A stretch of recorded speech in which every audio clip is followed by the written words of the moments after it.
father.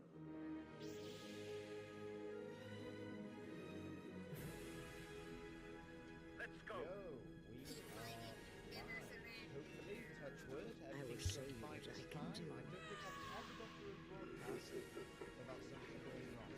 Hello guys, happy Friday. Star Wars Story here.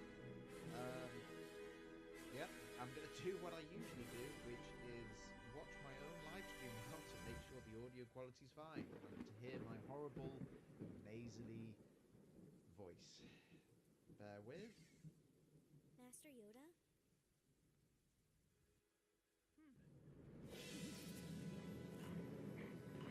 Oh. Oh my god. Is this happening? Yep. Okay, see, I can't even get through one live stream without a problem. There we go. Yep, you could just hear in the background the trailer for my Canon edition. So that's slightly awkward, I must say. Now, question is the video freezing, or is this just problems with my phone? Let's see. But how are you guys doing? You guys having a good? Have you guys had a good week? I've had an interesting week. I have. I've been back at my old high school because I'm a teaching assistant, and all the year six.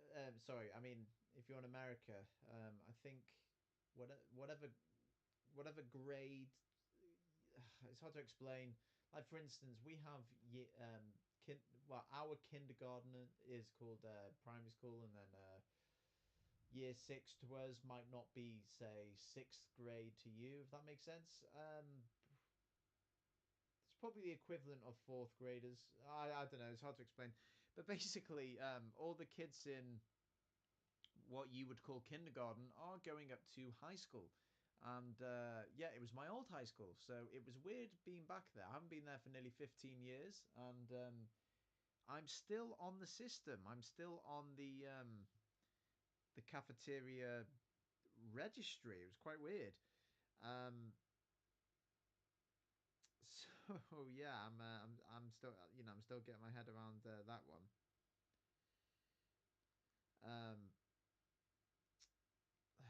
this is I I've been having connection. Right, what is going on? Why can I not just watch my live stream normally? Is it freezing for you guys? Like what's happening there? Jacopo Hook says hello there. Hello there. Hello there. Jacopo Hook. Jacopo Hook. Hey, I like your icon, your channel icon, because for my personal account, I used to have a similar one. I mean, I don't know that I'm a big fan of Death Note, and it was the yeah, that's the lettering, right? That's the font that L uses. Unless it's just a coincidence, but yeah, cool. Guys, how's the live stream coming through? Because I don't know if is my screen does my screen keep freezing? Oh, this happened last time. Right. Let's see.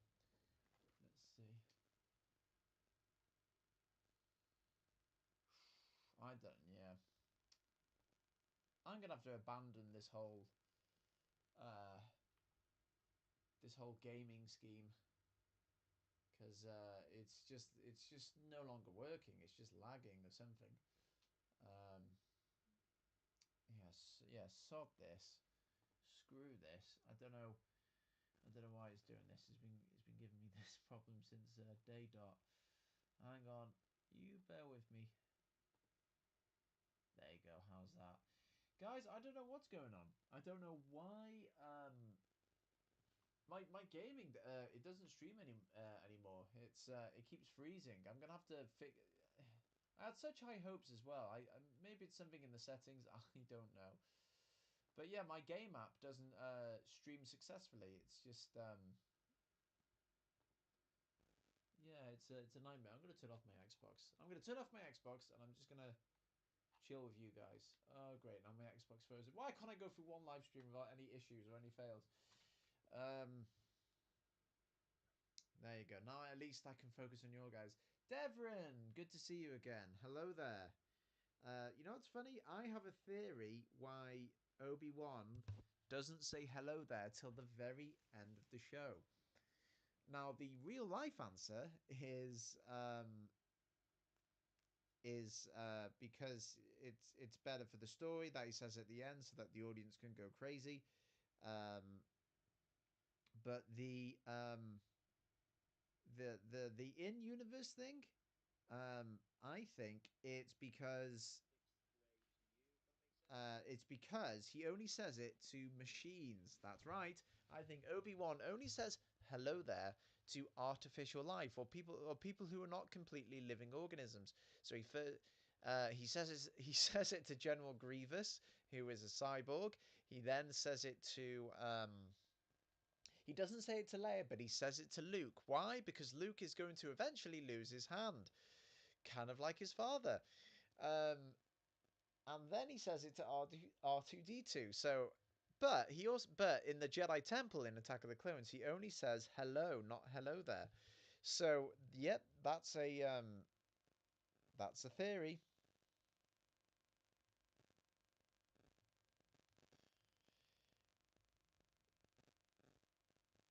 Yeah. So, yeah. I'm just gonna I'm until I get this fixed, I'm gonna have to give up gaming. It's just not. It's just not possible. I don't know what I'm doing wrong, but I just can't seem to live stream without lag. Um, so I just got to send a congratulatory text to my friend. My friend won an award for celebrating the best in visual events. Anyway, congratulations, Bill. Um, yeah. So how are you guys doing? I've had a It's been good actually. You know what? Even though it's a recurring theme that I can't seem to get through a single live stream without some kind of technical hiccup, I am getting better at it slowly and surely. This week, I've learned how to live stream in Discord, and it's funny. Yeah, so for those of you, well, for most of you that will be watching these live streams must already be subscribers, but yeah, so you know about the Clone Wars canon edit that this channel endeavors to do. Some exciting news about that actually. I got some more hands on deck, including well, potentially. I mean, first of all, we got JX Editor, who is a fantastic um, editor. He's on YouTube. You can find him. JX Editor. He has joined the team, the creative team. He's helping to fix Anakin's robes. Hey, hey! Speak of the devil. Here he is. He says I am quiet. JX. I don't know if I don't know if you're referring to the beginning of the live stream, or if that's changed. Let me just yeah, I don't know. Hopefully the volumes fix itself. But JX Editor is involved in the micro series, and hopefully, touch wood, Darth Porg, who is an amazing fan editor who has been collaborating with me on some Revenge of the Sith edits. Um, and in fact, we're about to release. I'm about to upload some cool continuity fixes to Vader in Revenge of the Sith. Yeah, he should be joining the team too. So we're getting more and more people involved. But for those that have donated to the mini series, um, I've now you can now join the Discord, where there's like a exclusive private lounge where you can see behind the scenes sneak peeks and things that might not even make the final cut, but like old edits or upcoming things in the miniseries. So you get to see these sneak peeks. I suppose yeah, I suppose if you don't mind spoilers, then yeah, you get to hear you get the inside track. Let's see. Devrin, what are you agreeing with, my friend? Um, I think I think I think whatever however the chat box goes, there's always a delay, isn't there, from what you guys send and when it pops up on my screen. Um, but yeah, honestly, it's I'm nearly 30 and I'm only just now learning how to do live streams. Um, let me see. I'm gonna test the volume. Let's see. I don't know if you're referring to the beginning. Yeah, no, I think the volume's improved now. Um, 5 people in the chat. So yeah, no, it's you know what's funny? Somebody asked me in one of my Kenobi edits, how do I upload footage to YouTube? Because YouTube seems to flag them, and I've got a couple answers for you. First of all, it's not always a straightforward success rate. Um, I most of, in fact the edit I've just uploaded is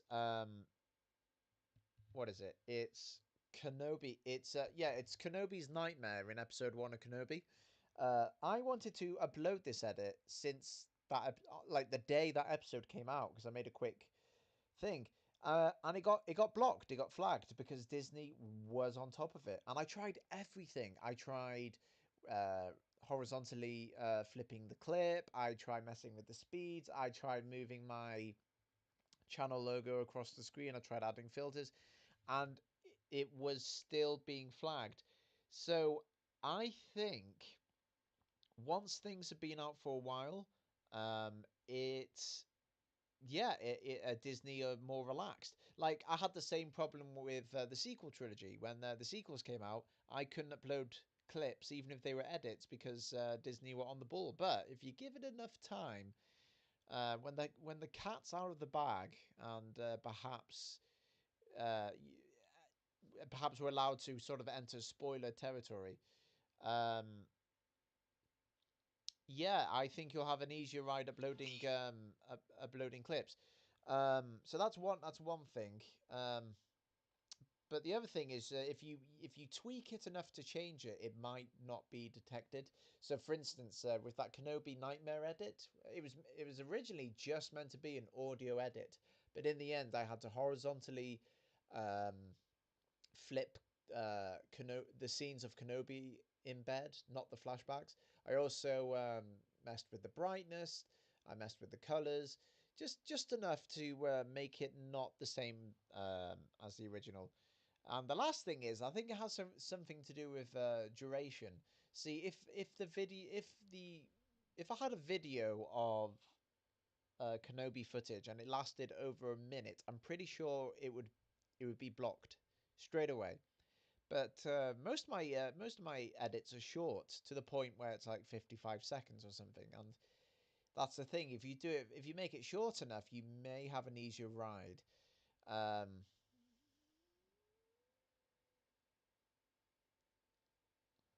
let's see. Right, Devrin. Devrin's just said, yeah, the chat delays your low audio volume. So hang on, is my volume still low or is it fixed? Like, how do I sound to you guys? Because I've just played my live stream on my phone and I think it sounds pretty okay. See, listen to my whiny voice times two. The live stream, or if that's changed. I think it's loud. Um, anyway, but Devon says, have you guys seen the Rise of Skywalker fan edit clip with Plagueis instead of Sidious? No, no, I have not. Where is that? Is that on YouTube? Because since we first saw Snoke, that's all I ever wanted. I really wish Snoke was Plagueis, but even if he wasn't, I love Ian McDermott or McDiarmid, but I don't think he should have been in the sequels because to me, having Palpatine in the sequels undoes the thrilling climax of Return of the Jedi, and it just shows that Disney was afraid to move in a direction outside of Palpatine. You know what I mean? I was thinking about this today actually. Uh, the whole thing about Rey being a Palpatine, I think it would have been received much better if everyone knew the deal in The Force Awakens, but they didn't because Daisy Ridley even said in an interview post Rise of Skywalker that they still didn't know if she was a Kenobi or if she was going to be a Skywalker, this, that, or the other. So, yeah, if they had planned out concisely that she was a Palpatine, it wouldn't have felt random. It would have been like, oh, that makes sense. See, the reason Empire Strikes Back's plot twist was amazing was because it was introduced, and I don't know, it was alluded to so much that it kind of made sense. So for instance, when for instance, who is Luke Skywalker? Oh, his dad was killed by Darth Vader, and then it's like Aunt Beru says to Uncle Owen, "Oh, he's got so much he's got too much of his father inside," and Owen's like, "That's what I'm afraid of." And then Empire Strikes Back, um, they talk about Luke Skywalker, but they don't talk about the elephant in the room that he's Anakin's son. At least not the original in the theatrical release. And then, um, you have the Dagobah cave scene where Luke slices Vader's mask, and it's him, and there's symbolism that he could fall to the dark side, but there's that even more subtle symbolism that it runs in the family. And then when we finally get to the reveal, like Obi-Wan never told you what happened to your father, and then he's like, "No, I am your father." I think the reason that worked is because it's true. Like before Return of the Jedi comes out, or before the prequels, before any of that, it's true because, well, a couple of things. First, there's enough evidence sort of spaced out to make it work. But B is that music score, it's just kind of like it's like, yeah, and it's such it would be such an outrageous lie. It would make no sense, and it would kind of be a disservice to the story if it was like, no, he's not your father. What are you talking about? So it just worked on so many levels. But with Rey, you got The Force Awakens, where nobody knows who she is, and it's fine because nobody really knows who Finn is or Poe's background. It's fine. The only backgrounds we know about is Kylo Ren's. And then when it comes to The Last Jedi, Ryan Johnson, in his continued quest to subvert expectations, decided to have his own version of the Dagobah cave scene. Rey's in the mirror scene. And I got to give RJ props.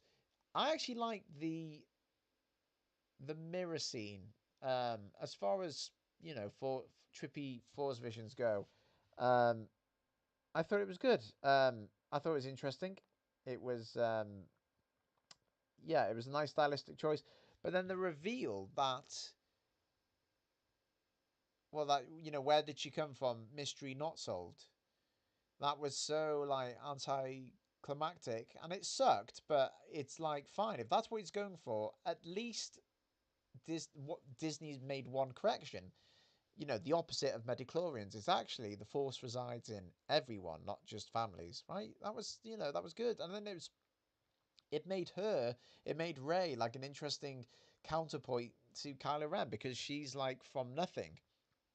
She's like a scavenger. And what does she do? She what happens?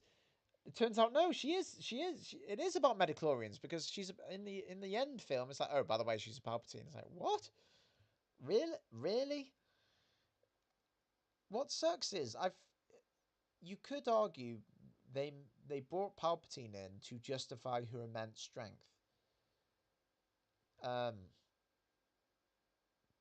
but I don't know if it's the other way around. If they used her to justify bringing him back, but I don't know. It's just having him come back is just such a like a safety net. Oh, it was I don't know.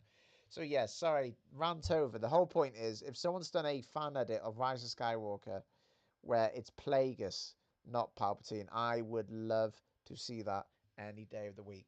I'll tell you who I thought Rey was going to be. So when The Force Awakens came out, I made this a sort of theory video on YouTube called like reincarnated, right? And it's the theory that Rey is the new chosen one. Anakin, Anakin coming back to correct the mistake that is Kylo Ren, his descendant. So yeah, I thought well, that's interesting that Kylo, who idealizes his grandfather's Vader personality, and then you've got his grandfather's spirit actually being reborn as Rey to correct this issue. I thought that's interesting, and I mean, I'm not going to lie, I was mainly inspired by Avatar: The Last Airbender, but that's a cool show in itself. It's about a guy who can reconnect to his past lives, and they guide him to restore balance to the world. And I thought that'd be a cool thing to introduce to Star Wars reincarnation, because I mean, Star Wars has already talked about the Force, midichlorians, the dark side, the light side, and it's even got different religions in it. Um, like Jar Jar Binks' religion, like the Gungans believe in gods, plural, and so did General Grievous, I believe. And even Han Solo says, "I'll see you in hell." So there's lots of different sub-religions in Star Wars that reincarnation. I thought, cool, this would be a new Force ability that no one's touched upon. Um, but yeah, let me see. I'm gonna open this chat so I can scroll it. Hang on, because I want to read them. Where's that pop-out chat? Right. Does this work? If I move this, does it affect your chat? Hang on. No, it doesn't. That sucks. Why can't I show you what I'm reading? I don't know. It doesn't matter. Right. Let me read this. Um, let me see. Uh, Oh, Oscar! Hello, Oscar. Good to see you again. Oscar saw Doctor Strange 2 yesterday. It's chilling how Darth Vader and the Scarlet Witch's stories parallel each other in many ways. Yeah, that's an interesting aspect to it. Both felt, essentially sell their souls because they will give anything to save their family. In Darth Vader's case, though, he saw visions of his wife, and having already lost his mother, he gives anything not to go through those ranges of emotions again. So that he sells his soul to the devil. But and I suppose this, guys, I suppose this is spoilers for Doctor Strange 2, but it's been out for ages, so there you go. And it's on Disney Plus now, which, by the way, the fact that it's on Disney Plus, I went to see it in the cinema, but I feel like I'm being punished for that. I might as well have just waited for Disney Plus if they're just going to upload it that quickly. But anyway, I like the film, but yeah, Scarlet Witch, she did it because well, I guess it is like Anakin. She sort of opened herself up to the dark side, and it led her corrupt her. But she's more trying to find a family um, than save an existing one, if that makes sense. But yeah, a lot of parallels.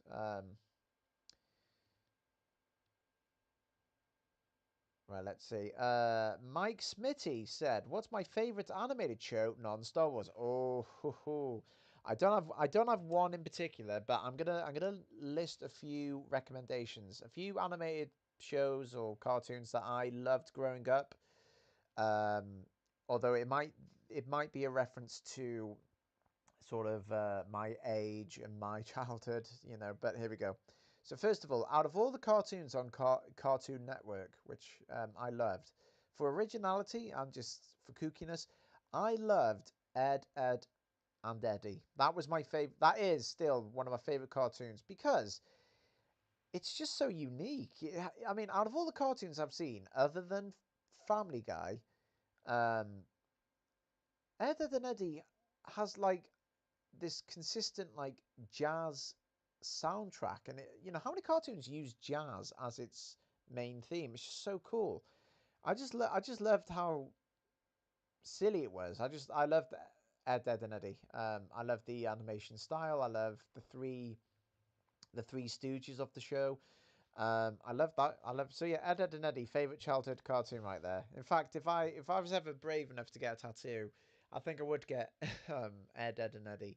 Cartoon. You know what I loved is the Clone Wars micro series, which obviously this channel's doing a big fan edit of. But yeah, before Episode 3 came out, that was a really good placeholder for Star Wars, and it was, I mean, it was the first time I'd ever seen Star Wars as a cartoon. I know that back in the day, George Lucas released like Star Wars Droids or something, but no, yeah, the Clone Wars miniseries I thought was just cool. It really sort of flushed out the stories. In fact, if we never got the 3D show, the 2D show still would have, would have sufficed in my opinion. It was cool. Um, Now, steering onto into anime, there's an anime which I think came out in 2004, based on a manga called Death Note. Now, you may have seen Netflix, the American adaptation of Death Note on Netflix, and it was a film, and it was awful. I don't mean to shit on any of the actors or performers or anyone who worked on the film, except I feel like that film didn't have all the appealing aspects that the animated series did. But if I that's the one of I would recommend Death Note to anyone. It's such a compelling story. It's about a Japanese straight A student who finds a magical book where if you write a person's name in it whilst thinking of their face, that person will die. And he decides to use this book to change the world, wipe out all the criminals, and basically become a god. And while that's going on, all the world's like policing agencies are forced to hire the world's greatest detective, who nobody knows the identity of. They just call him L. Um, yeah, and basically, it's like this really smart Japanese student has to outthink the world's greatest detective. And they both have to figure out each other's identity first, because whoever finds out. So if the main antagonist finds the no if the hero finds out who the villain is, the villain dies, and if the villain finds out who the hero is, the hero dies. So it's like a race. But also it's just nice. The music's great. It's cool. I'm a big fan of like NBC's Hannibal Lecter series, and it's kind of like an animated version of that. Like frenemies in it.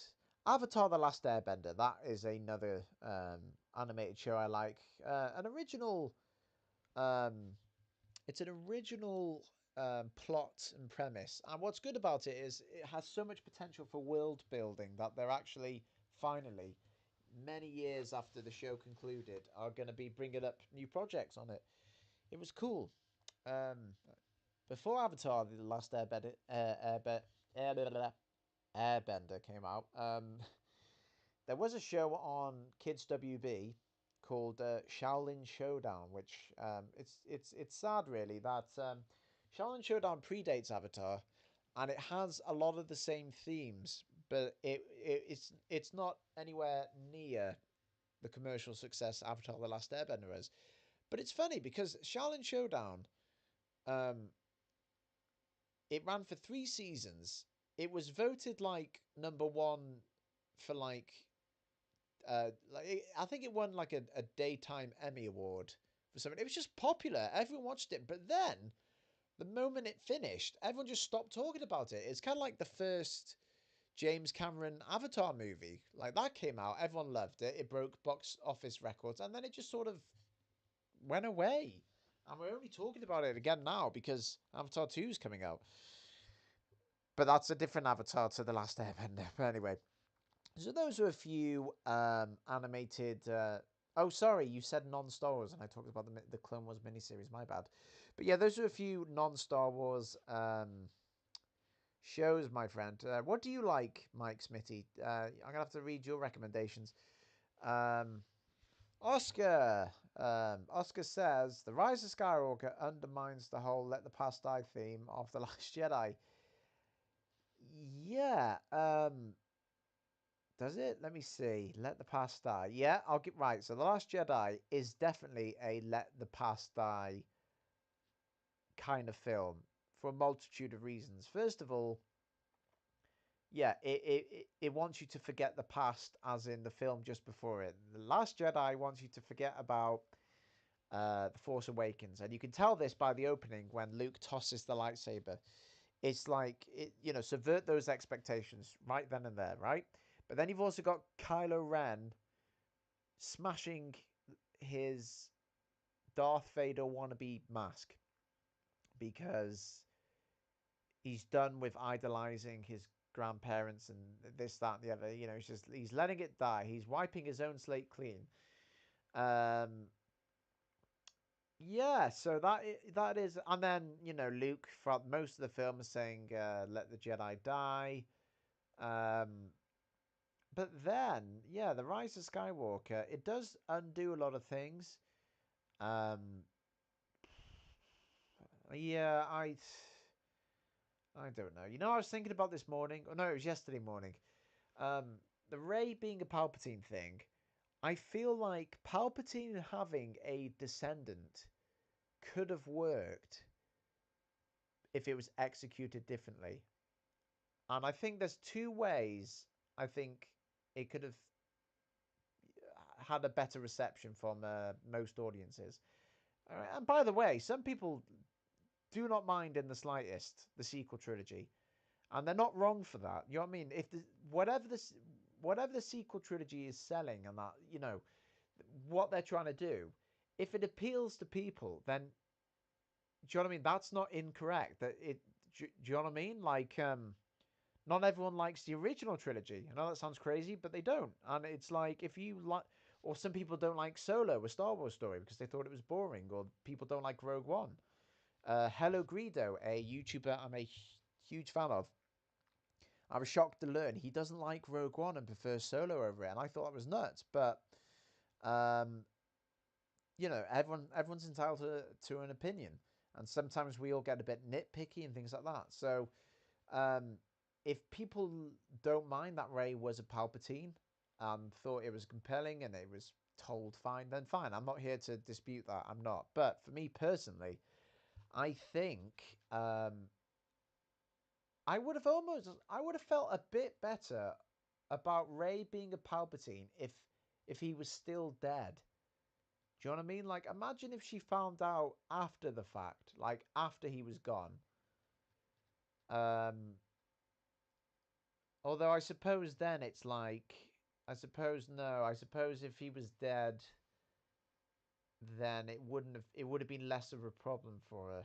You know what I mean? Yeah, no, that's fine. That's one thing. But again, I don't know, or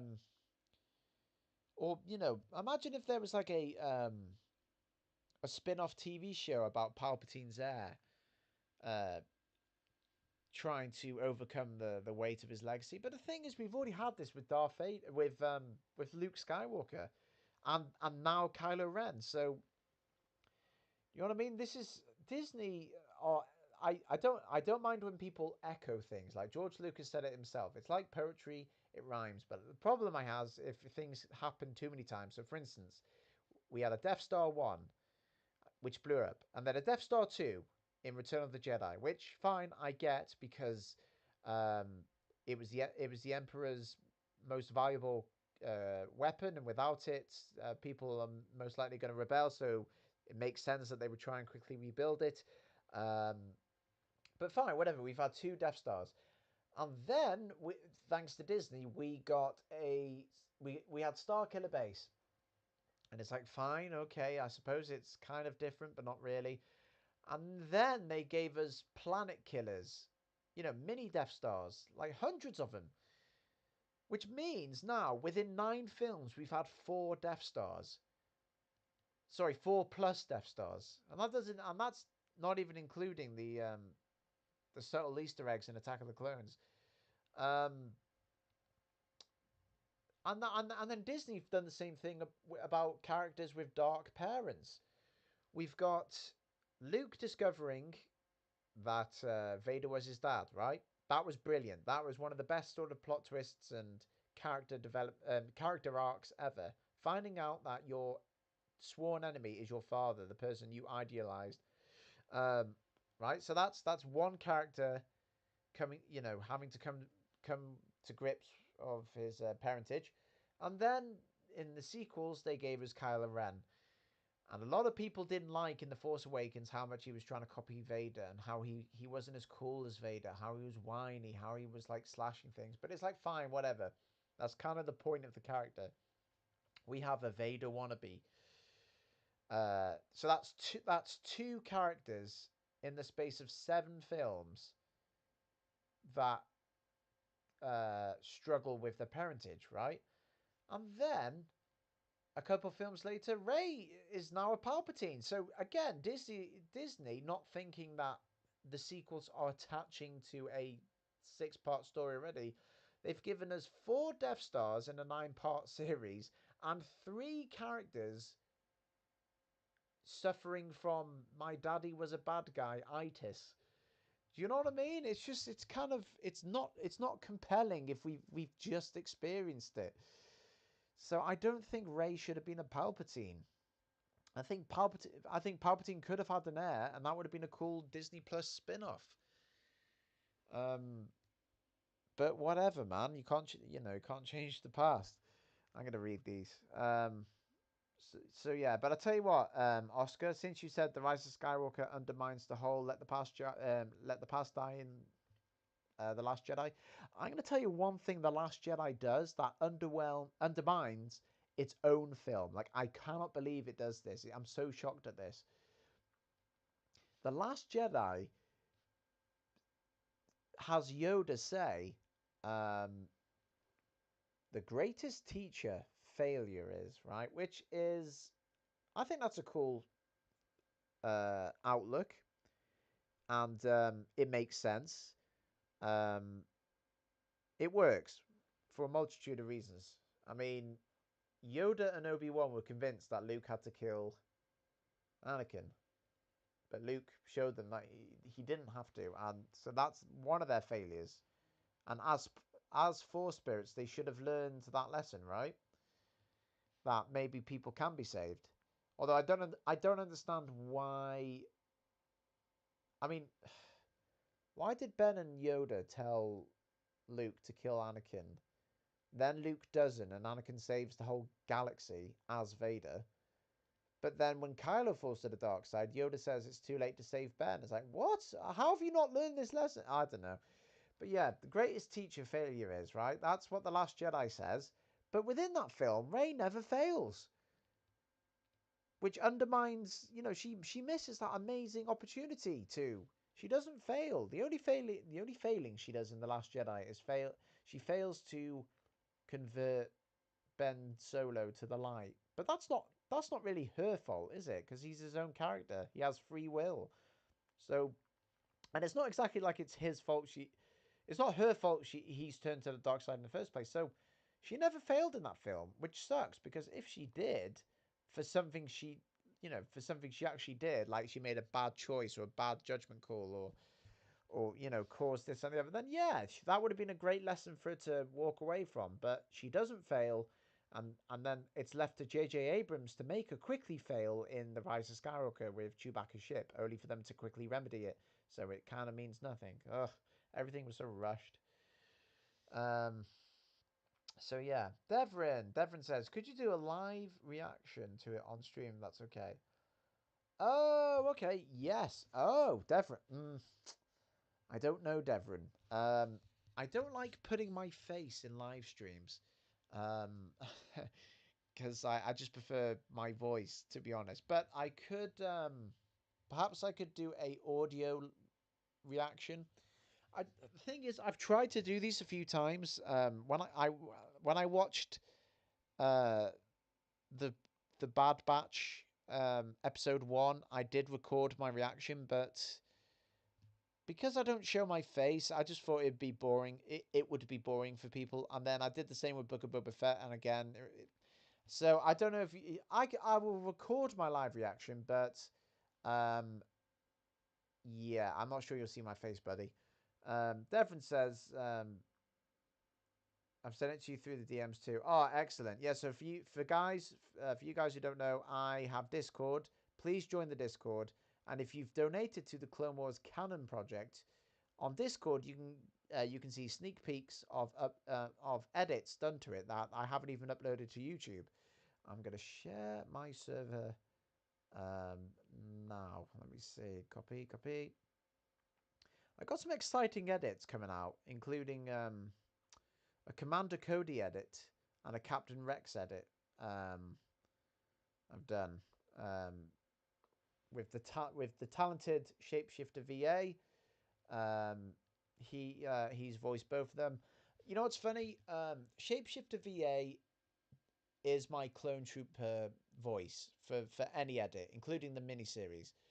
Um, and originally, what I was going to do was I was going to splice his voice with game audio files of Tamura Morrison and D. Bradley Baker. And that way you wouldn't be able to tell who's who. But he's just got so much better over the few months that I've known him that I don't even think I need Tamura Morrison or D. Bradley Baker anymore. I'm just going to rely entirely on Shapeshifter because he's just so superb. And I'm amazed that he can do both voice sets because they're both very different sounds. But yeah, you should check out my clone edits. He's phenomenal. Honestly, I don't deserve him, although he does charge me, to be fair. But he's a voice actor, he is professional. And I really hope that from the miniseries, who knows how popular it'll be. By the way, when the canon edit drops, I hope you guys share it on Twitter and this, that, the other. Who knows? Maybe the good folks at Lucasfilm will see it, and if they don't, send me a cease and desist. Maybe they'll hire Shapeshifter for some clone voices. I don't know. I saw an interesting article about a scrapped Commander Cody subplot to the Kenobi series, where he was going to be like a friend of Obi-Wan on Tatooine, like an ally. And I think he was going to, if I'm not mistaken, if this isn't fake, he was going to watch. He was going to watch over Luke while Kenobi disappeared. It's funny that if that's true, that's cool. But I had like an opposite idea years ago. I always imagined that what could have been an I think actually this is when a Kenobi series was first mentioned years ago. But I always had it in my mind. Wouldn't it be cool if Cody was bitter and resentful of Kenobi because Cody got like punished and demoted because he failed at Order 66, and then Cody spends his Imperial days hunting for Kenobi privately so he can redeem himself, kind of like what we got with Reva. And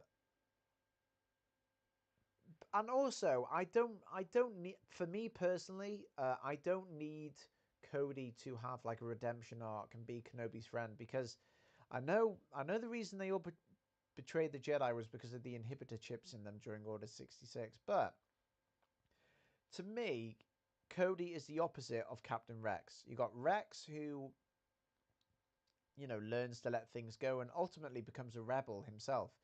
Whereas Cody, I can imagine, is one of those that succumbs to the inhibitor chip and doesn't get redeemed. That's just my 2 cents. And in fact, it could have been interesting to see them Rex and Cody face off, because they were such good friends. They were practically pod brothers. But anyway, Oscar says his favorite cartoon was Gravity Falls. I've never seen that, but I've seen clips, but I've never watched that. It's a bit after my time.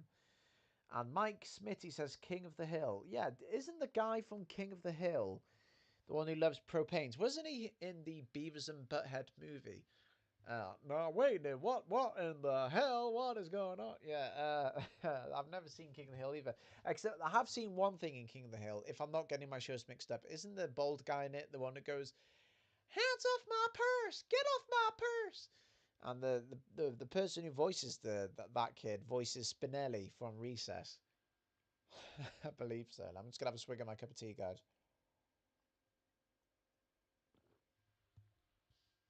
Oh, it's good being British. Hello, guys. Stewie Griffin here. Yes. Stewie used to be more posh, didn't he? Before he became camp. He was like, the mind control device is nearly in completion. And now he's just sort of like, hey, Bri, why do you have a garden? Brian. Um. Oh, Devon says, also, have you ever considered doing Dragon Ball edits? Oh yeah, so I am a big fan of Dragon Ball Z, especially the Ocean dub. For those of you that don't know, Ocean dub was the original English broadcast of Dragon Ball Z in the 90s, and it was done by a Canadian cast, and then Funimation sort of took over it, and then they redubbed it, and that's who've maintained the English dub since. But then Ocean dub came back and dubbed the later seasons, and then so there were two different dubs. There was the Ocean dub, which had a great voice cast, but had awful background music that they recycled from the Mega Man TV show, and the Funimation dub, which is the more popular American dub, I guess. Um, but yeah, no, I I used to have a Dragon Ball Z channel, where and all I did for that channel was I would put all the different voice comparisons together. Like it was a comparison channel, really. The Ocean dub, the original Funimation dub, the Funimation remastered, and Funimation Kai. And I had that channel, but then I kept getting flagged for copyright. I had like strikes. That I decided to. I wanted to salvage my subscribers, and I deleted the videos. And actually, that channel is now what's become the Grand Moff Talking channel. So, those of you who don't know, you should check out my channel, Grand Moff Talking. I'm going to have some content for there soon. I'm trying to finish all these edits, and then I can put content out for there. So no, I don't think I've got time to do Dragon Ball edits. But if I ever did, it would just be um, getting superior footage for the Ocean dubs, so like 4K Dragon Box or Dragon Ball Kai footage with Ocean dub audio, I don't know, or mixing the Ocean dub with Funimation music. Dealer's choice.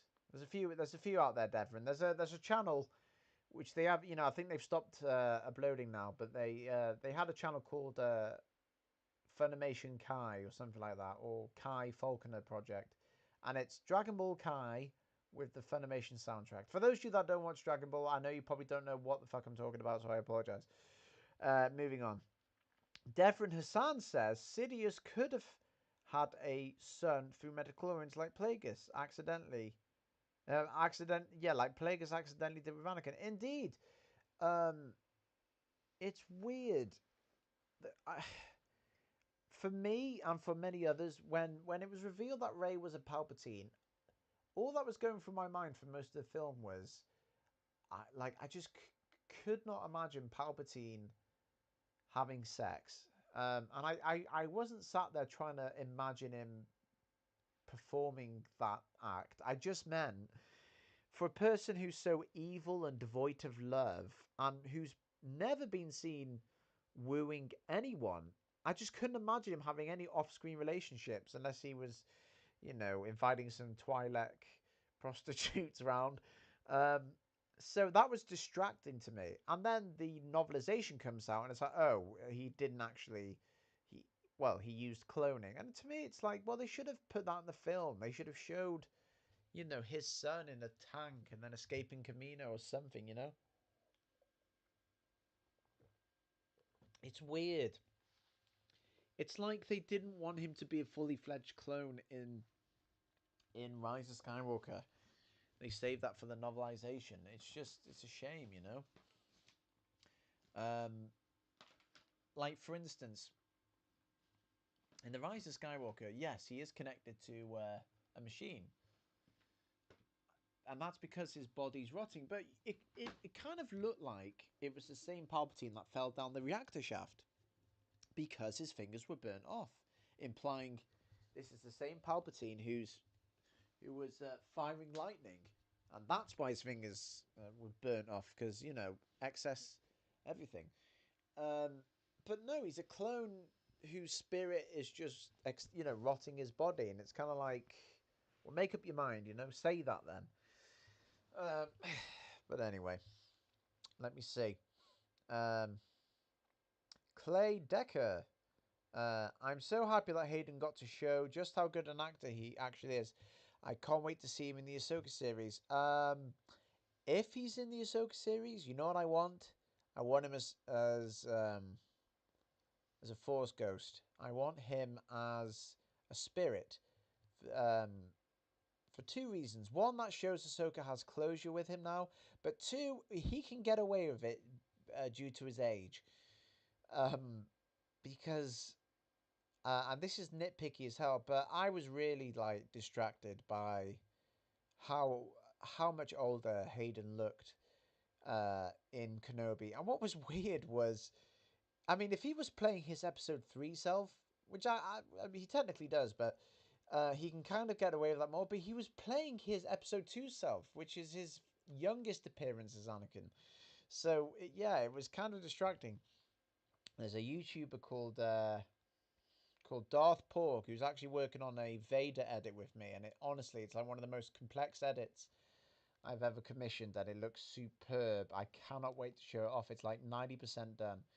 Um, yeah, he Darth Pork did a really good deep fake. There's a lot of de aging edits for Hayden, but Darth Pork's is superb, and he's even put a download link there. Um, all I ask, and I'm sure that all he'd ask, is that if you do use his video of a de-aged Anakin, is to credit him, which I think is only fair since he's done all the hard work. Um, so yeah, no, I'm glad Hayden's finding more work. If you want to appreciate Hayden Christensen's acting, he's in a film called Shattered Glass, uh, which is hit and miss, but I enjoyed that film, and he's great in that. He shows real range of emotions there, so you should watch Shattered Glass.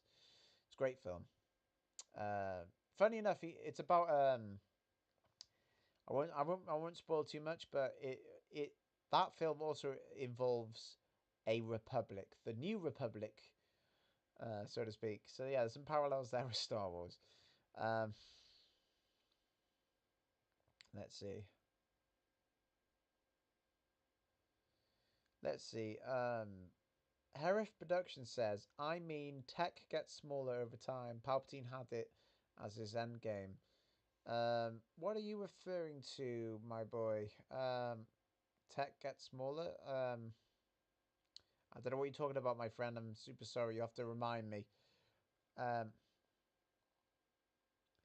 Herif says, oh yeah, Leia also struggles with Vader being a father. So I like how Leia is the only one that can connect with Rey over the fact their family overshadowing their lives. Yeah, it's weird, Herith. Yeah, R- Leia could have connected with Rey, and in fact, I think if Carrie Fisher hadn't passed away, I'm sure I'm sure Leia would have had that heart to heart instead of Luke. But I don't know. Luke and Leia both understand it, but you know what? You know what I would have loved, and I'm sure people would, everyone would have reacted negatively to it. I don't know actually. It depends how Carrie Fisher would have felt, but the infamous Luke Ben Solo tent scene in The Last Jedi, the very scene that split the fandom over whether they killed his character or not. You know what I would have loved to have seen? Although I'm not sure how this would have fit the narrative of Luke being alone and abandoned and away from everyone, but I would love to have seen Leia nearly kill her son, because Luke had his great dark side trial in the original trilogy, but Leia never had hers. Now that she finds out she's force sensitive and is Vader's daughter, it would have been really interesting to see Leia at some point really struggle with the dark side. And who knows, maybe we'll get that in a Disney Plus show. I think there's only one person I'd like to play Leia. Carrie Fisher's daughter, the one that stood in for her in The Rise of Skywalker. I think Carrie's daughter should physically play Leia um, in a original trilogy era, and as a Jedi. We never got to see Leia as a proper Jedi, so that would have been nice. The young girl who plays Leia in Kenobi absolutely killed it. She's fantastic, and it's so sweet seeing. Just put my phone on silent. It's so sweet seeing Obi-Wan connect with Leia, holding hands. It was so sweet. You can only imagine um, how Obi-Wan was with Annie in Episode 1. Like father-son moments. But anyway, Devon says, I would love to see the Munilist 10. Uh, I would love to see the Munilist 10 along with Fordo with Baker's voice in this edit. It will be awesome.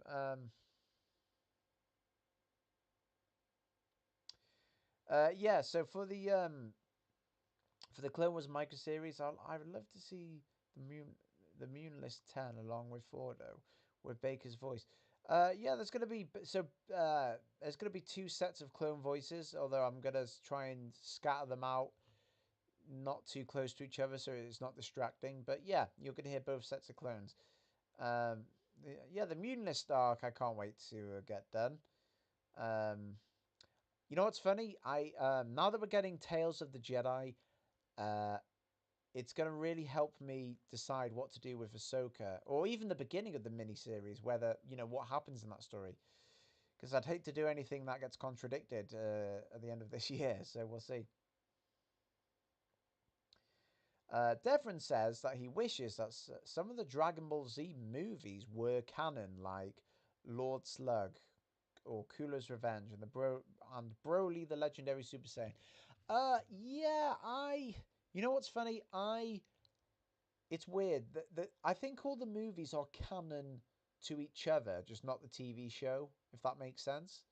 Like like Cooler's Revenge, obviously there's two Cooler movies on there that take place after each other, so that's part of the same timeline, and so is I think all the movies are on one timeline and the TV shows the other. But the other thing is though, in a weird way, I personally am glad that the movies aren't canon, because I feel like the new villains in each film devalue the villains in the TV show. So, for instance, um, having you know Gohan defeating Perfect Cell, right? That was a big moment. I mean, he becomes the most powerful being in the whole galaxy. He even surpasses his own father. He's like the most powerful being.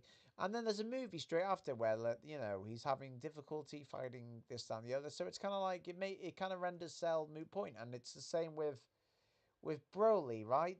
Broly, the legendary Super Saiyan. If that takes place before the Cell games, then Cell must be stronger than Broly, which kind of makes Broly, that kind of sucks for Broly fans. And if Broly is stronger than Cell, then that creates a whole plot hole of why couldn't they defeat Cell if they could defeat Broly. So I think it's too much. I think Dragon Ball's going a bit weird at the moment anyway. Like, for instance, now everyone's got a long lost secret twin brother that they've just kind of shoehorned at the end. In these last few years, Vegeta has a brother now, and he's canon. Tarball. Bulma has a sister. Like, why wasn't the sister ever mentioned in Dragon Ball if she exists?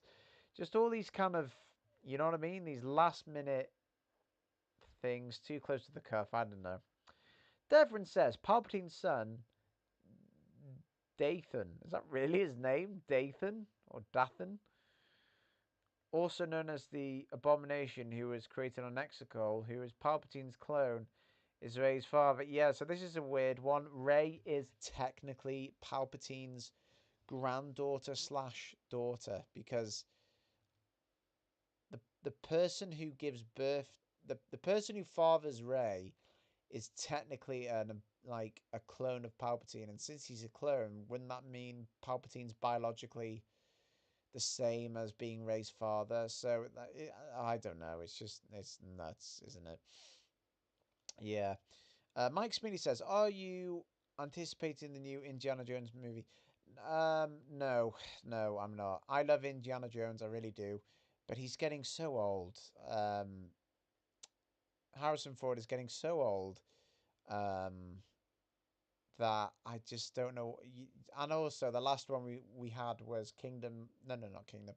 Um, the Crystal Skull one, wasn't it? And yeah, and it's like there was a lot of CGI, and it's just films don't do things. They don't do those nice small sets anymore. Um, it's just it takes all the heart out of it. So I don't know too much about Indiana Jones. So if this is a prequel, maybe, but I don't know. It's or recast. I don't know, but no, man. It's I don't have high hopes.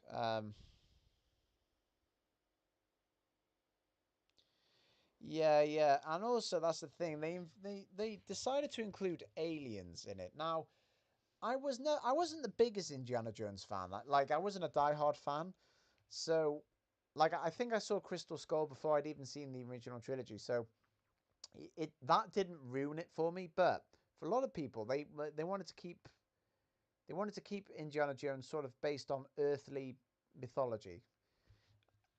So seeing aliens in it kind of makes it kind of Star Warsy, which is not what people want for an Indiana Jones film, especially since this is about Indiana Jones and not Han Solo. So, um, you know what I mean?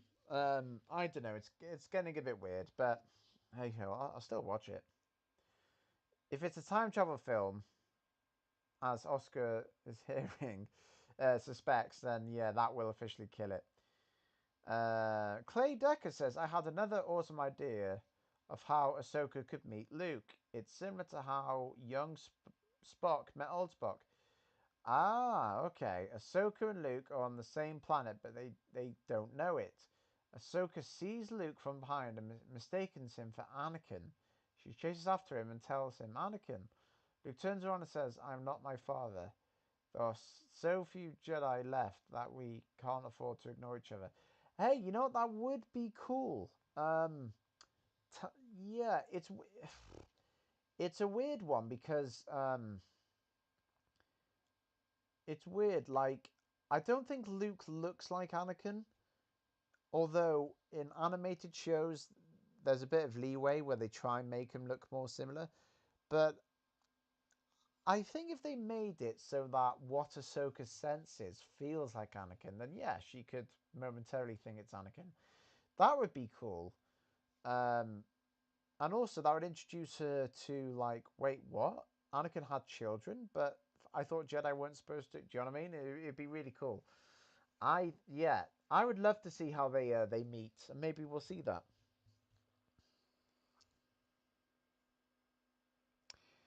Um, yeah. So who knows? Who knows about Indiana Jones? Um, wow, I've caught up with my comments. Excellent. Excellent. Um, yeah, Indiana Jones, man. It's it's a shame. Yeah, I'll tell you what I am excited for, which has just been announced. Apparently, the new script for the new Planet of the Apes film has been written or is being written, and I'm glad because I love the. I've always liked Planet of the Apes, but um, yeah, I don't know. This particular trilogy with Andy Serkis as Caesar, that's what reignited my love for Planet of the Apes. Um, the original one, it's interesting, but it's got, like, for instance, I like the original one with Charlton Heston. I thought that was great, and actually, it's actually quite a fun film. And then the second one, in my humble opinion, is garbage. And then the third one's better, but that's kind of goofy and it involves time travel. And then the fourth one, again, it's interesting that it shows like how the apes originally rise up. And then the last one, it's interesting. It goes sort of full circle. So the original Planet of the Apes, despite its goofiness, it does make a concise loop. From the first one to the fifth one, they all make sense.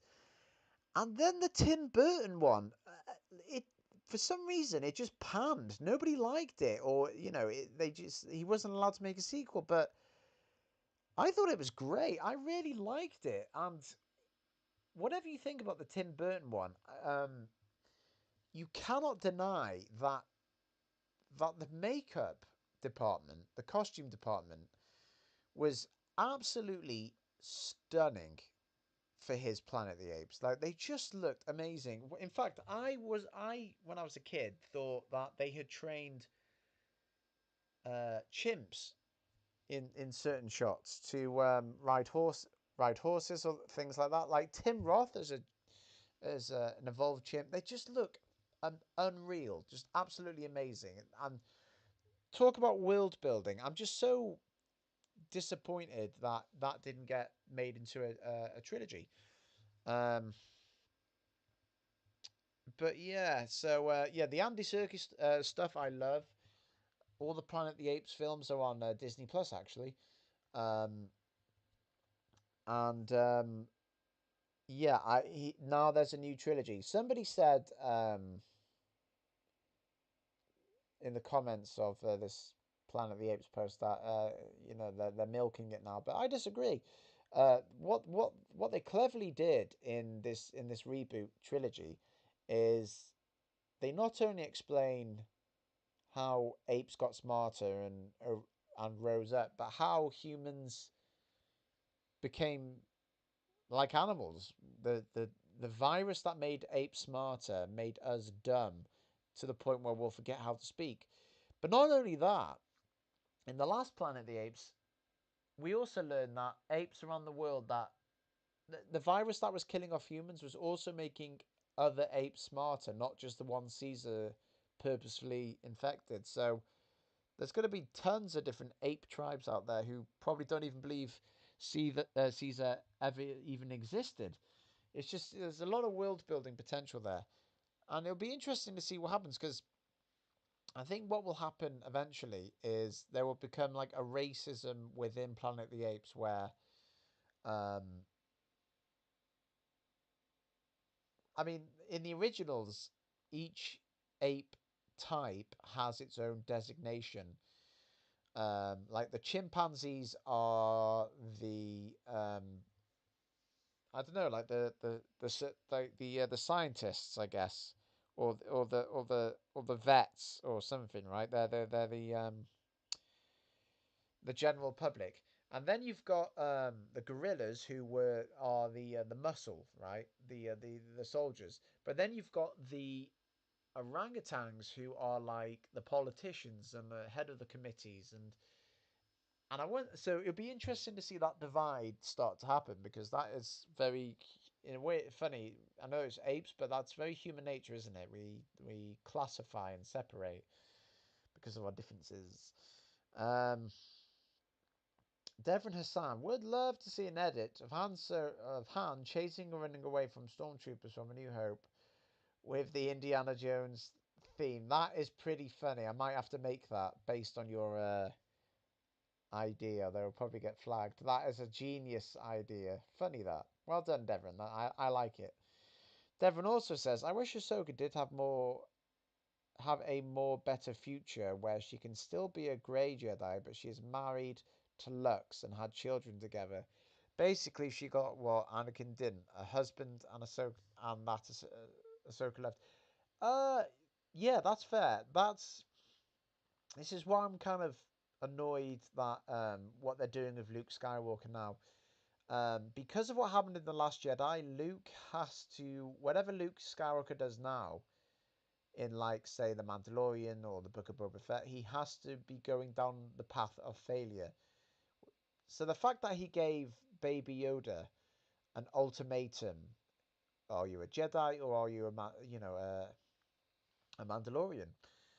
Instead of embracing both, because Luke is making the same mistakes as his predecessors. Um, he can never do what Anakin did. Luke can never find love and say, no, no, no, Jedi can love. Luke is going to make the same mistakes. So yeah, hopefully Ahsoka gets to do what when Anakin didn't. But I don't know if they're going to allow that or not. Um, yeah. Oh, that is. Oh, this is so funny. So, hello Chloe and hello Jack. I can't believe you're watching. Uh, Chloe and Jack are actually dear friends of mine. I can't believe they're watching this live stream. Genius. Chloe's just said, "Can you tell the story of how Meowth learned to talk?" Right. So Chloe is going out with my friend Jack, and I was once sat in Jack's car, and uh, I got to give credit to Jack. I do chat a lot of shit, and I do waffle, and I do just like. It's funny. Jack always indulges me, and whenever I go off, like, I get excited. I'm more excited about TV shows and films than I am about real life, about people and interactions. So whenever I get excited, like when I was just talking about Planet of the Apes and Jack, he never interrupts me. He loves me when he loves me to tell the story, because I know I know everything about him. I'm just so excited to tell someone. So I was sat in the car with him, and I told him about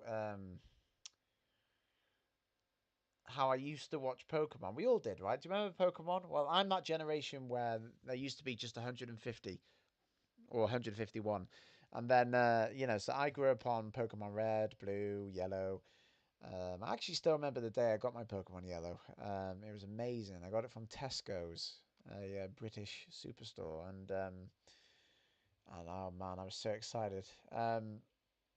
But yeah, in the animated show, you learn how Meowth the cat talks, and when I was telling Jack, he found it hilarious. But no, Chloe's asked, "Can you tell the story of how Meowth learned to talk?" So I will. I shall. Um, I'm gonna tell the story to everyone who I'm pretty sure already knows this, right? So do you guys remember this in Pokemon? Um, there was an episode, a little segment where Meowth, through flashbacks, shows us why he's a Pokemon that can talk human. Uh, if I can remember correctly, he there's a female Meowth that was owned by an owner, and it was so posh that it didn't even live in the Pokeball. It just used to roam with with its owner wearing a pretty collar. It was a female Meowth, and it was called Meowsy or something. And Meowth wanted to impress Meowsy, so I think he tried to learn from high society.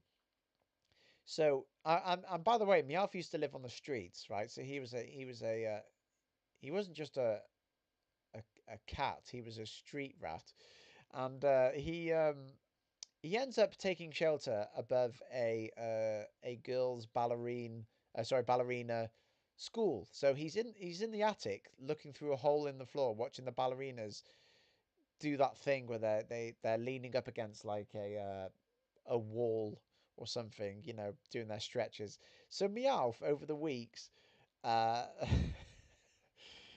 uh, starts to learn how to walk on his on his two back paws, and he's learning from ballerinas, and then he finds a children's book, a children's alphabet book, and he's trying to learn how to talk. So like, and that's the thing, yeah. I think either the book or the children's school or whoever is saying she sells seashells by the seashore, and Meowth's going meow meow meow meow meow meow meow meow, and he keeps doing it for so long that he starts going meow meow meow meow meow meow meow meow, until eventually he's like she sells seashells. Like, hey, I'm talking, and all of a sudden he's got like this weird like 1940s Brooklyn accent, like um uh, like I can talk, and then he's reading this A to Z alphabet book, and he's like, it gets to the letter R, and it goes rocket, and then doesn't it like I believe the image turns to Jesse and James on the page, which is a bit weird because he hasn't even met them yet, and they're already he's hallucinating them. Oh man, Pokemon, those were the days. There was a Pokemon episode that was banned in Japan because it caused epileptic seizures, and it was an episode. It was the animated episode with Porygon. Do you remember Porygon, the Pokemon that's born in a computer? There was a lot of flashing and different colors just flashing on the screen, and they had to ban that episode. Yeah, you should watch it on YouTube. There's a whole bunch of Pokemon controversies that are kind of funny. Um, like for instance, I remember there was an episode when Ash and the gang meet. Do you remember Bill, the one who stores your Pokemon in the PC? Well, Bill is on a hunt for. You can hear a Pokemon out to sea, and he goes hunting for it, and although you never see it clearly, you see its silhouette, and it's a Dragonite like the size of the Empire State Building. It's like bigger than a lighthouse. It's enormous Dragonite. But then when you see Dragonite in the Pokemon movie, it's like the size of a Charizard, and it's like, what? What the hell's going on? How is there one the size of the Statue of Liberty and one the size of a letterbox? It makes no sense. Did one eat nuclear mushrooms? I don't know. Um, but anyway, so yeah, thank you, Chloe Bailiff, for asking me to explain to people on a Star Wars channel how Meowth the cat learned to talk. Clay Decker says, it probably won't come true, like my idea for the Kenobi ending didn't. It was such a good ending idea, and would have given us a look at how Ewan would look as old Ben. Um, what was the last thing you said? Yeah. There's talks about Kenobi season 2. I don't know if they'll be able to top season 1, so I don't know whether they should just leave it. Because I got to tell you this: out of all the Star Wars content I've seen, Kenobi, especially the ending shot with Liam Neeson and that, it felt more like I'd watched a film than a spin-off show, and that's a good thing. It doesn't feel like a cash grab. It feels like episode 3.5. So because it ends well, you know what I mean? It kind of ends similar to Revenge of the Sith, only with more clarity and more connection. So I'm not sure if we need a part two, but if we do get season two, great. Maybe we'll see another 5 years or something. I don't know. Devon says, didn't they explain on Pokemon Chronicles? I never watched Pokemon Chronicles. I only watched the original ones, and then that was about it, really. Yeah, Clay Decker thought that Meowth was Giovanni's cat, but he got replaced for some reason. I think I thought that. Yeah, yeah. So Giovanni has a Persian or Persia, whatever it's called, which is an evolved form of Meowth. I tell you what's funny. You know, if I was a Pokemon, if I was one, I would be a Metapod because I've got a long nose and a long chin that if you painted my face green, I look like a Metapod. And also, Metapod can't do anything but harden, and that just sums me up right there. I'm just useless. So yeah, it's that's who I'd be. Um, yeah, I'll tell you what's funny. Like I said this at the very start of my stream. I've been back at my old high school, which I haven't been there since 2008 or 2009, and it's funny. I used to misbehave in school all the time. I was a little shit. I wouldn't stop talking. I was so cocky.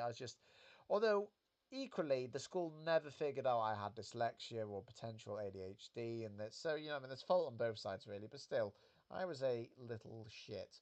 I was a teacher's worst nightmare, and it's funny that I'm back there now as a teaching assistant this week. Uh, in charge of making sure the children don't talk and things like that. So I could not be more opposite to how I was in high school. But I was in Welsh class yesterday, and there were some people talking while the teacher was talking, and the teacher goes, "Sorry, am I boring you?" And I can't believe this. Somebody in the class, without a moment's hesitation, went, "Yeah." It's just like I cannot believe the rudeness, the cheek. The teacher went, "Am I boring you?" And someone replied, "Yeah." Like I was mortified that I just went ape shit. I was like, "That is so rude. How dare you? How dare you? That is not how we taught you. Because like I'm so embarrassed."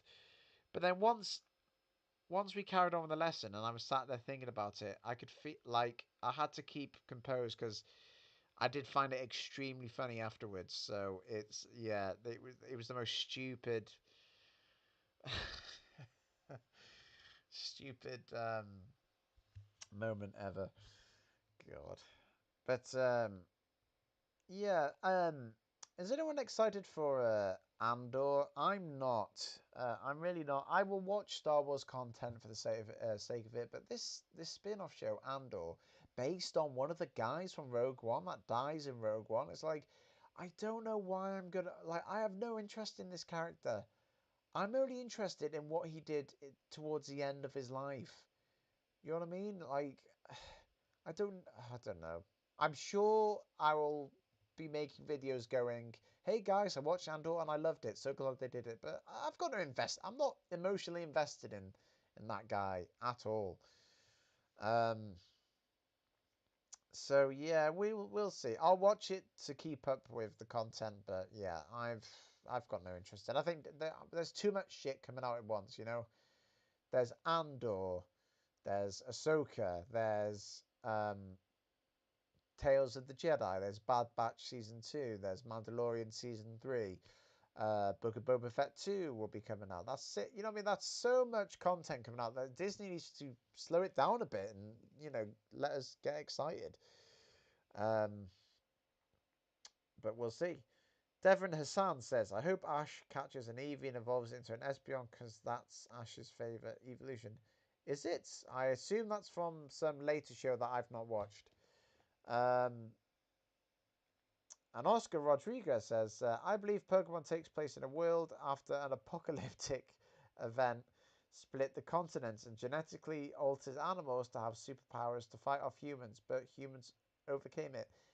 Hey, you know what? I've seen no reason not to think that. So, you know what? Yeah, it could totally take place in an apocalyptic world, and that actually explains why some Pokemon are pretty much just animals that talk. Farfetch'd is just a duck with a leak. That's all it is. Um, I was going to say something. Uh, you know what? There are animals in the Pokemon animated series. I'm not sure. Like I YouTube this the other day because it made me laugh. I remember there are animated. Uh,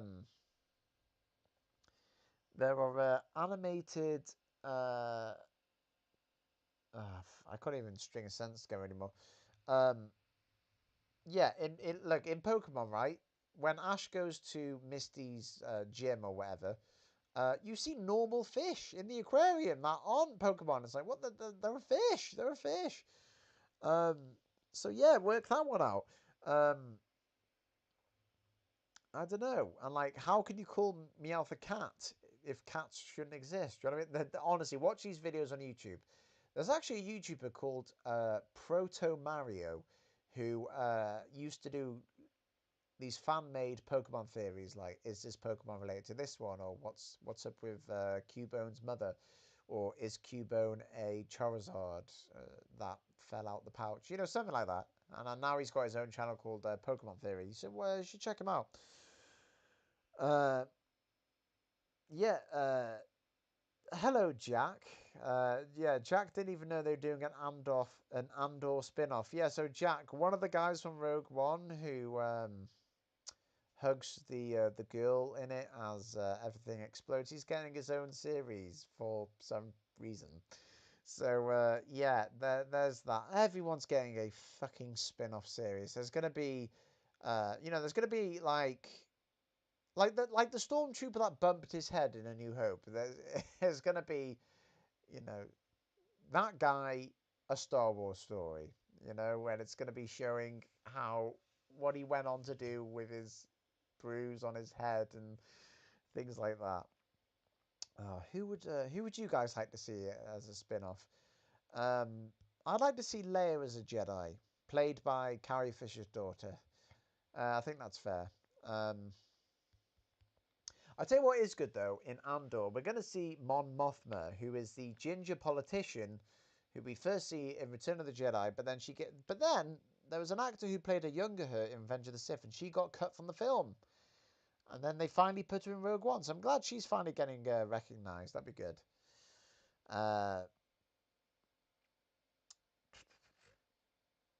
Wait. Devon, you saw clones in the Andor trailer? I'll have to check that out. I'll have to rewatch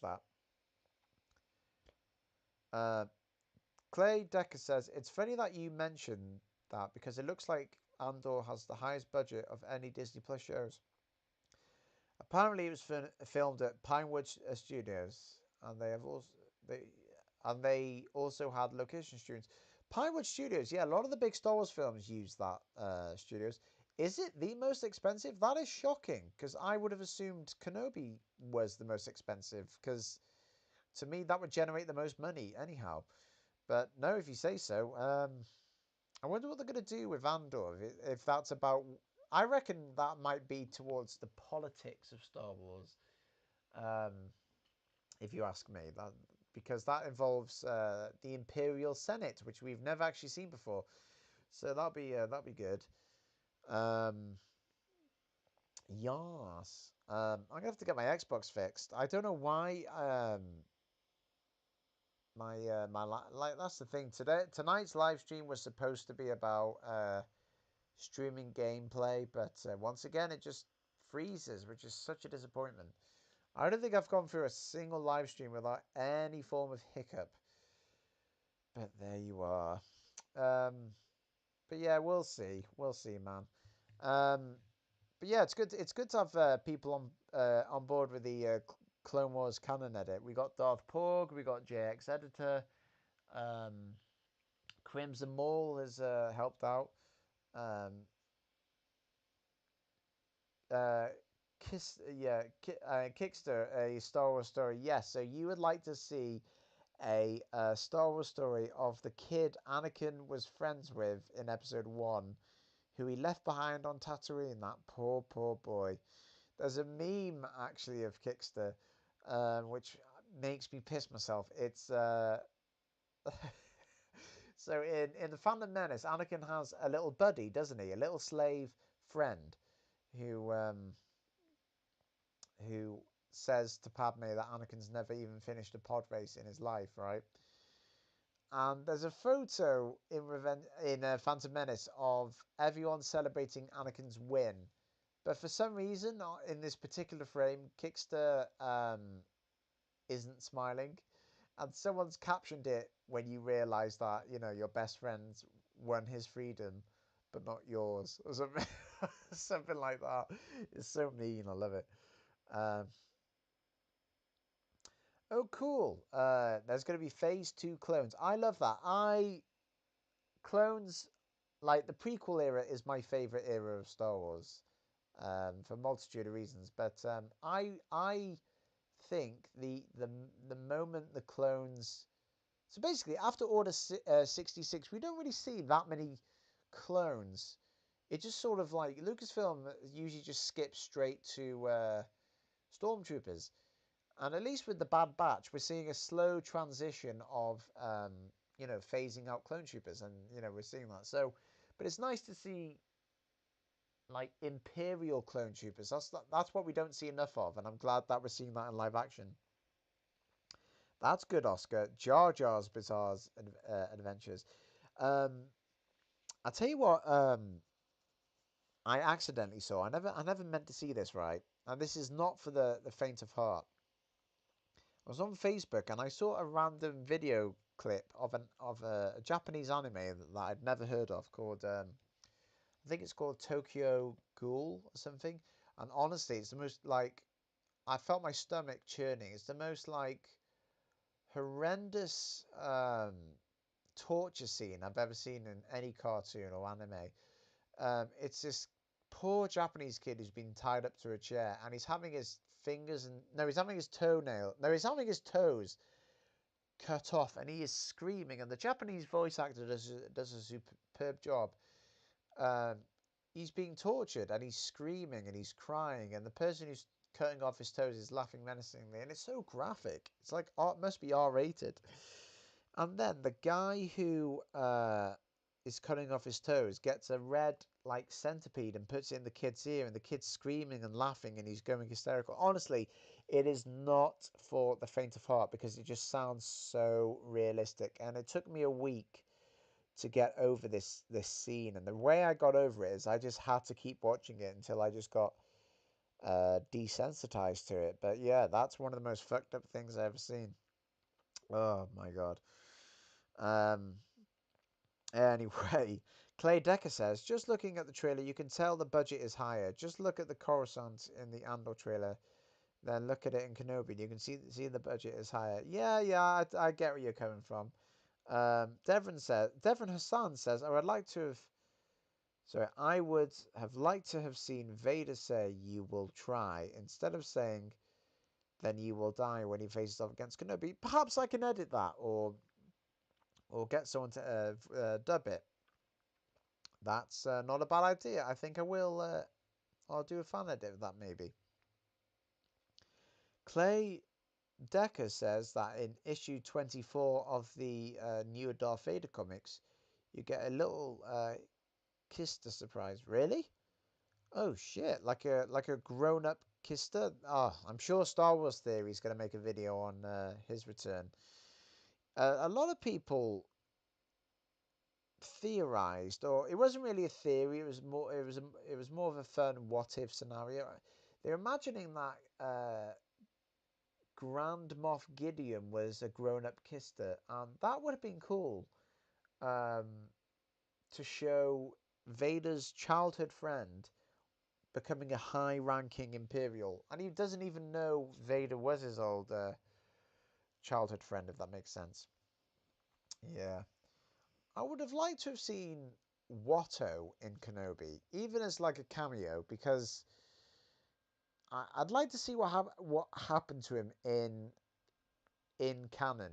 Does he get his just desserts? Does Reva kill him? I don't know. Um, I'm interested to see what's happening in the latest Vader comics because I believe Vader was meant to be visiting Padme's tomb, but Padme's like royal guards who want to avenge her have set a trap for him. So that was the last I've heard of it, and I don't know what happened since. So I'll have to check that out. Um, yeah, yep. Um, who knows? I might be on this thing tomorrow. This live stream we'll have to see. I'm a bit under the weather today. I had to leave work early because I don't know by 12 o'clock. I excuse me. I just started feeling really dizzy at work. I just had to sit down, and I knew that on this particular day, even though I'm like through an agency and I'm supply, I knew the school did not need me. They just seemed on top of everything. I mean, the kids were just watching a movie. It was quite relaxed. I just said, guys, I'm gonna go, because I don't feel safe. I feel like I could, I can't watch over these kids if I'm gonna faint. So I left, and I've been in bed ever since. I've just been dizzy all day. It's the strangest thing. Um, yeah, maybe yeah. So somebody's already edited like more appropriate Star Wars music to the Kenobi fight scenes, and I don't see anything wrong with the soundtrack they used in the original TV show, but it does sound like a TV show soundtrack and not a movie one, and you could chalk it to perhaps licensing issues or budget, but no, when you hear John Williams music in it, it just makes it that much richer. Nothing against the composer for Kenobi. I think they did a fantastic job. But we all have a soft spot for Williams. Actually, that's probably one of the other reasons I feel the finale of Kenobi when he meets Qui-Gon in the desert and walks off. Why that feels like I'm watching a film is because I believe John Williams' score for Kenobi is being used there, and not the TV, not the other composers. If that makes sense. And you can tell it's a John Williams. I could be wrong, but I think it's John Williams' score. And you know why I think it is? Because I know this sounds weird. To me, the music almost sounds Jewish. Uh, Like I'm getting some Schindler's List kind of vibes from it, or kind of like Moses wandering the desert. Like there's some. I feel slightly like sad and religious, and I really love that track. And I used it in a New Hope edit, actually, where Kenobi's got his own theme instead of Luke's Force theme. Yep. So Clay Decker says a grown-up Kister or Kickster. Is it Kister? I thought it was Kickster. My bad. Kister. Yeah, a grown-up Kister in the video comics. He's bald and he has adult Aang's beard from the Legend of Korra. That's funny. Wow, wow. I'll have to read what Kister's been up to. That's funny when it's funny how one-dimensional characters who are in the you know excuse me in like a film for 5 seconds, all of a sudden they get fleshed out. Definitely, it's yeah, it's funny to see those characters make a return. Devon Hassan says perhaps fixing Kenobi's lightsaber ignition sound because it sounds like a Sith saber. Yeah, it's weird. If I could travel back in time, and I'm gonna make a video on this called, like last minute changes, I call them, um, because A New Hope was saved last minute in the edit, right? Like whatever was scripted was not what we saw in the final product of the very first Star Wars film. It was saved in the edit. So I'm going to start doing a video series talking about things I would change in the last minute. But one thing I would do is I would have made lightsabers a bit more personal, and they're more characteristic driven by giving them all unique lightsaber like ignition sounds that make them different to each other. Kind of like so like sorry, it's the third time I'm yawning. So like the lightsaber hilts are different to each other, so why not make the sounds different? In a deleted scene in Return of the Jedi, when Luke ignites his lightsaber in the cave, it's got like this different noise, and I wish they kept it sounding like that throughout, and then it's his saber rather than just swapping them out back and forth. But whatever, that's just more of a headcanon thing anyway. Um, Oscar thinks that Watto gets drunk, gets into a bar in Mos Eisley Cantina, and gets ripped in half by Chewbacca, all while Han pays for both their tabs. That's quite funny. I would love to see that. I want a Solo 2 to happen. I really do. I think Alden Ehrenreich is a fantastic young Han, and I want to see more of Crimson Dawn. Yeah, I want to see a young Maul as well. If they made such a big deal about bringing him back in Solo, that we deserved. Solo deserves his own spin-off TV show. I can't understand why we're not getting that yet. Oh, it's Kitster. I've been saying Kickster, like Kickstart, but okay, Kitster, not Kister. Yeah, fair enough. Fair enough, Clay Decker.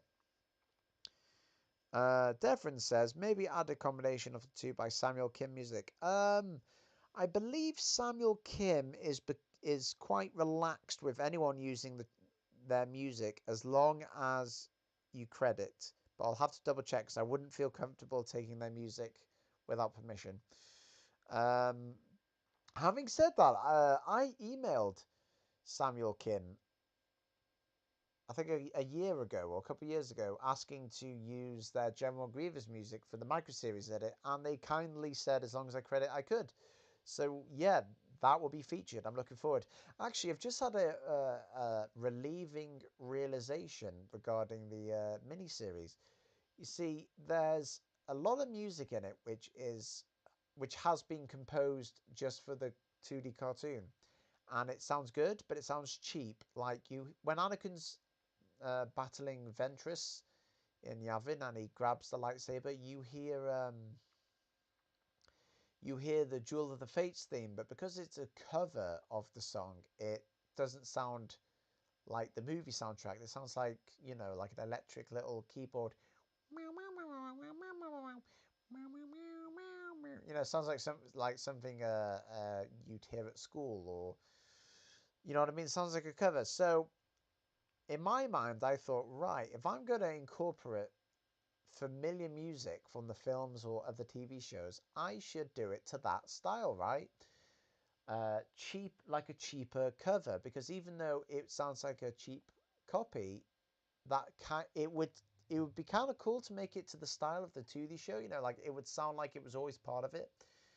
So I thought, okay, I'm gonna have to hire a composer for cover songs that sound a bit lesser but more authentic. But then I realised that the 2D show also now and then used music from the live action, like um, during the prologue, you hear music from Attack of the Clones twice. So you can use the movie soundtrack. So I'm in two minds about what I'm going to do with the music. Do I just swap out all the cheaper stuff for the music they didn't have the right to use, or do I take familiar songs and turn them into cheaper sounding instrumentals that act as sort of Easter eggs? I don't know. I'll have to have a think about that. But if you join the Discord and you donate to the miniseries, you can give your opinion, and I'll be more inclined to listen to it. Um, Clay says he loves the slippers on my graphic. Is that a reference to the slippers that Peter Cushing wore when he was filming A New Hope? You know what? It is and it isn't. Um, I originally wanted him to wear slippers just because it's funny. Because the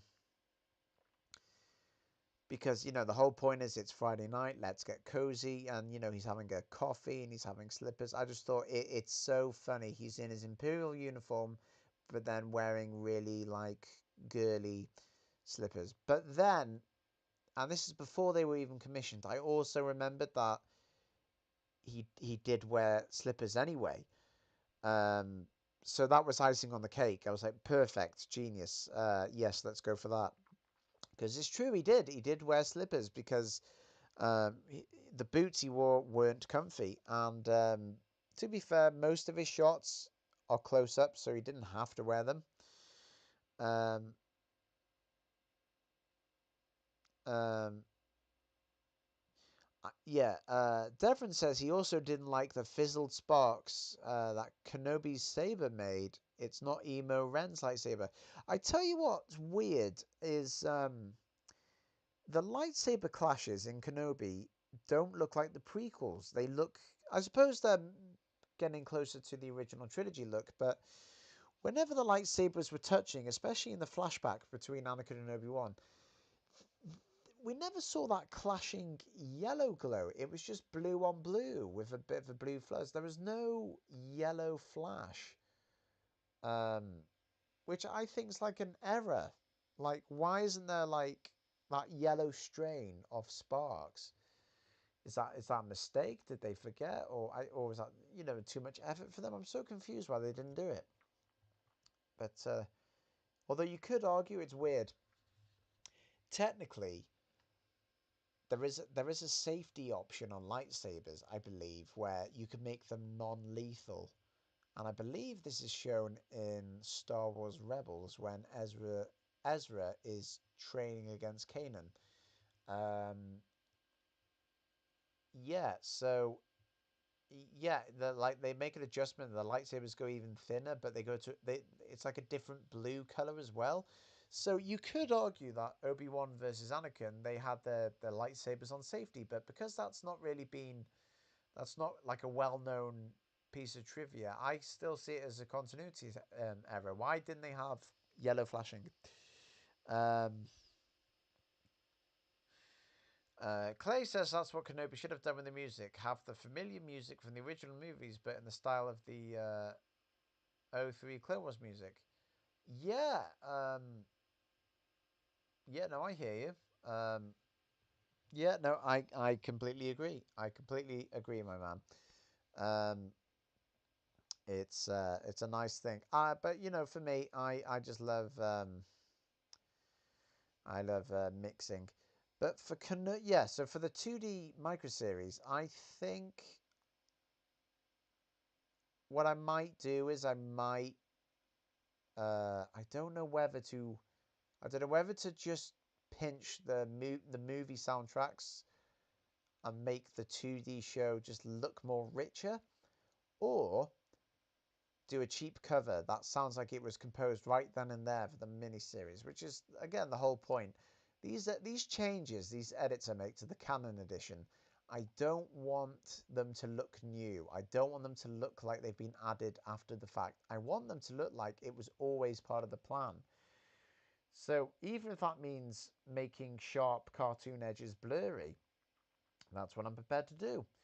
Um, make something new look old, and always part of the plan.